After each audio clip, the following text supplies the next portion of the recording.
노후는 없다. 36년 공무원 생활의 충격적인 결말. 이제는 좀 쉬면서 살아야지. 36년 공무원 생활을 끝내고 퇴직한 박 과장은 그렇게 생각했다. 매일 아침 6시에 일어나 정장 입고 출근하던 삶에서 벗어나 늦잠 좀 자고 소일거리하며 여유롭게 지낼 줄 알았다. 그런데 퇴직 6개월이 지나면서 이상한 감정이 엄습했다. 이게 끝인가? 앞으로 뭐하고 살지? 은퇴, 그 이후의 삶은 생각보다 길고 낯설다. 많은 사람들이 은퇴를 마치 긴 휴가처럼 상상해요. 열심히 일했으니 이제 좀 쉬자, 연금도 나오고, 이제 마음 편히 살면 되겠지. 그런데 막상 은퇴를 해보면 생각이 달라집니다. 휴가는 12주니까 좋은 거예요. 은퇴는 앞으로 20년, 30년이 넘는 시간입니다. 그냥 시간을 때우며 지내기엔 너무 길고 하고 싶은 일 없이 지내기엔 너무 공허합니다. 게다가 60세 퇴직이 일반화된 시대에 평균 수명은 83세를 넘었죠. 노후는 마무리가 아니라 또 다른 시작입니다. 사례 1 연금만 믿었다가 다시 알바 뛰는 현실. 나는 뭔가 잘못 계산한 걸까? 김정수 65세 전직 세무공무원. 월 180 나오는 연금이면 충분할 줄 알았어요. 그런데 막상 퇴직하고 나니까 이게 택도 없더라고요.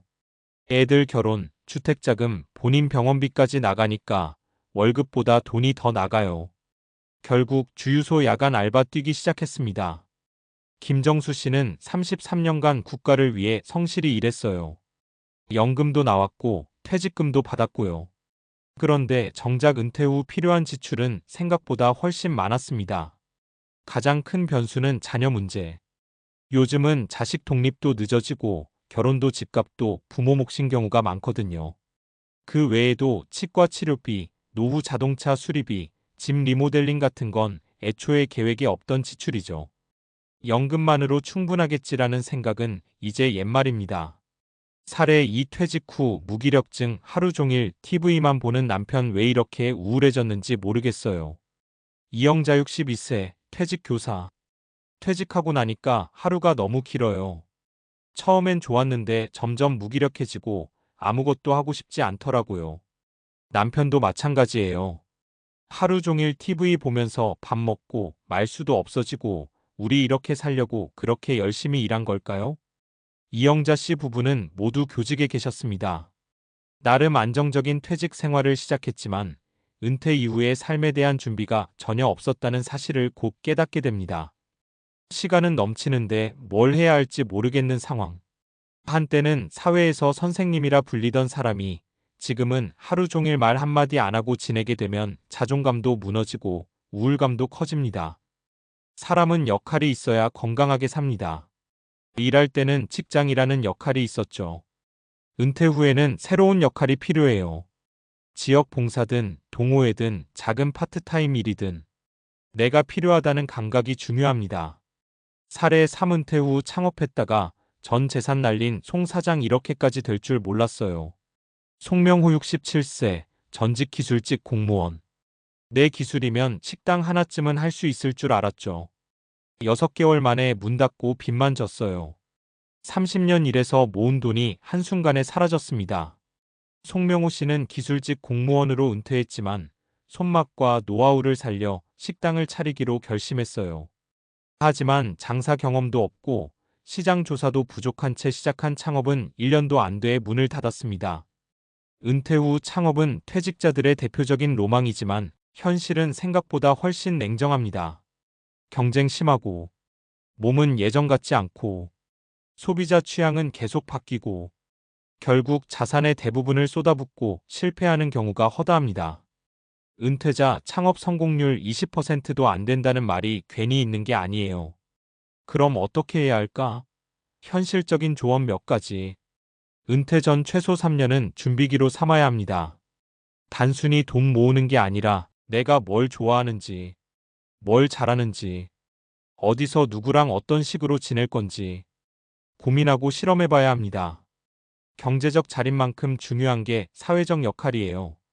일도 중요하지만 동아리, 봉사활동, 커뮤니티 활동 등 소속감과 역할감을 줄 수 있는 활동을 반드시 찾아야 해요.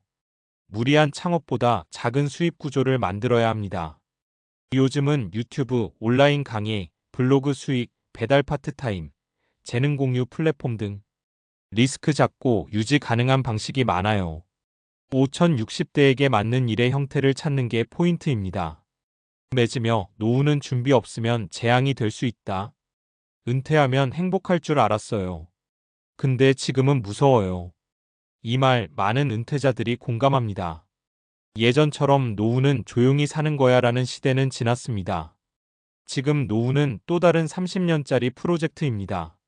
직장을 위해 쏟았던 에너지의 일부만이라도 은퇴 후의 삶을 설계하는 데 써보세요.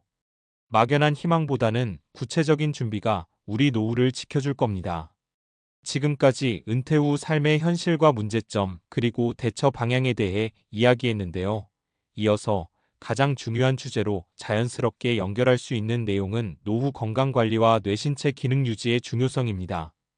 은퇴 후 삶에서 경제적 준비만큼이나 건강이 뒷받침되지 않으면 아무리 재정적 여유가 있어도 행복하기 어렵기 때문이죠. 또한 뇌 건강과 신체 기능 유지가 활기찬 노후를 만드는 과학적 근거도 풍부합니다. 노후 건강 그냥 두면 점점 나빠진다. 은퇴 후 시간이 길어질수록 가장 크게 다가오는 게 바로 건강 문제입니다. 한국인의 평균 수명이 80세를 훌쩍 넘었지만 건강 수명 혼자서 일상생활을 무리 없이 할 수 있는 기간은 70대 초중반 정도에 그치고 있습니다. 즉, 은퇴 후 수십 년을 건강하지 않은 상태로 보내는 사람이 많다는 뜻이죠.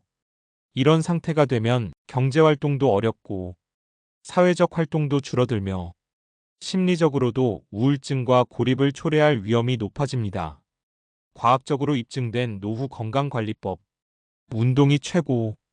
여러 연구에서 규칙적인 유산소 운동과 근력 운동이 노인들의 인지 기능 저하를 늦추고 우울증 예방에도 효과적이라는 결과가 나왔습니다. 특히 걷기, 가벼운 달리기, 수영, 자전거 타기 같은 유산소 운동은 뇌로 가는 혈류를 늘리고 뇌에서 뇌유래 신경영양인자 BDNF라는 신경세포 성장 인자를 증가시켜 기억력과 집중력을 높입니다. 근력 운동은 낙상 예방과 골다공증 예방에도 꼭 필요해요. 균형 잡힌 식사.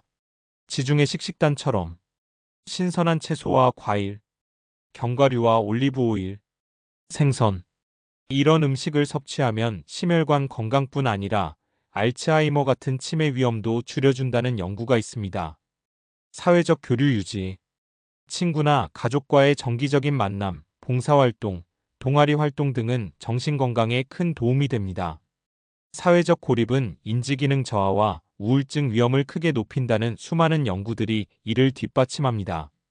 지속적인 뇌자극. 새로운 언어 배우기, 악기 연주, 퍼즐 맞추기 같은 두뇌 활동도 신경회로를 강화해 노년기의 인지 기능 저하를 막는 데 도움이 됩니다. 그래서 노후 건강관리는 이렇게 해야 한다. 매일 30분 이상 걷기 또는 가벼운 운동. 일주일에 23회 근력 운동 병행. 채소와 생선을 중심으로 한 식단 유지. 가족, 친구와 주기적 만남과 대화. 새로운 취미 또는 배움 시도.